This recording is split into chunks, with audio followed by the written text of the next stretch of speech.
ஒரு காலம் இருந்தது, ஒரு 15-20 வருடங்களுக்கு முன்னால் உள்ள ஒரு காலம் இருந்தது. நம்முடைய சமூகத்துக்குள்ளே அந்நிய கலாச்சாரங்கள் ஊடுருவி இருந்தது.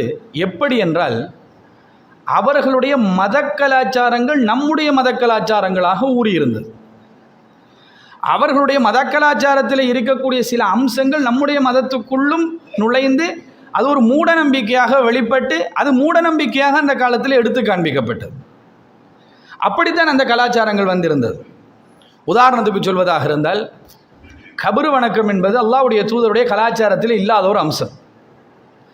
கபறுகளை கட்டி அல்லது கபறுகளில் அடக்கப்பட்ட நல்லடியார்களிடத்தில் பிரார்த்தனை செய்வது, கபறுகளில் ஒருவரை அடக்கி விட்டு அதற்கு மேலே கபறுகளை கட்டி அதற்கு மேலே மஸ்ஜிதுகளை அமைத்து அந்த மஸ்ஜிதுகளுக்கு தேர் இழுப்பதும், அந்த மஸ்ஜிதுகளில் சந்தனக்கட்சி குச்சிகளை குத்தி வைப்பதும், அந்த மஸ்ஜிதுகளுக்கு போய் அந்த அவுலியாக்களிடத்திலே நமக்கு தேவையான பிரச்சனைகளை சொல்லுவதும், இந்த மரங்களிலே நூல்களை கட்டி வைப்பது, தம்முடைய கோரிக்கைகளை எல்லாம் எழுதி ஒரு மரத்திலே கட்டி விட்டு வருவது, அல்லது கபறுகளிலே அந்த தர்காக்களில் இருக்கக்கூடிய அந்த கம்பிகளிலே கட்டி விட்டு வருவது, இந்த மாதிரியான கலாச்சாரங்கள் நம்முடைய கலாச்சாரம் அல்ல.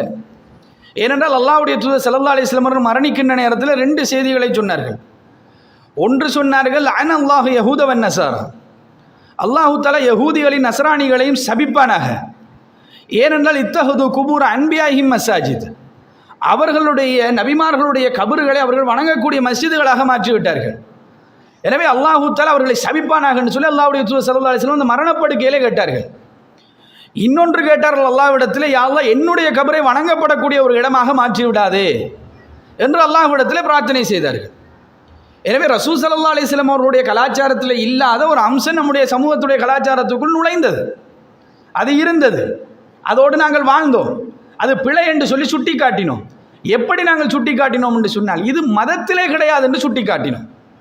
மார்க்கம் என்ற பெயரில் நீங்கள் செய்யக்கூடிய இந்த அனாச்சாரம் இது மார்க்கம் அல்ல, இதற்கு உங்களுக்கு நன்மை கிடைக்காது, இதன் மூலமாக நாங்கள் செய்வது ஷிர்க்குத்தான், இதன் மூலமாக நம்முடைய வாழ்க்கையில் நரகத்தை தான் கடைசியாக சந்திக்க வேண்டி வரும் என்று நாங்கள் எச்சரித்தோம்.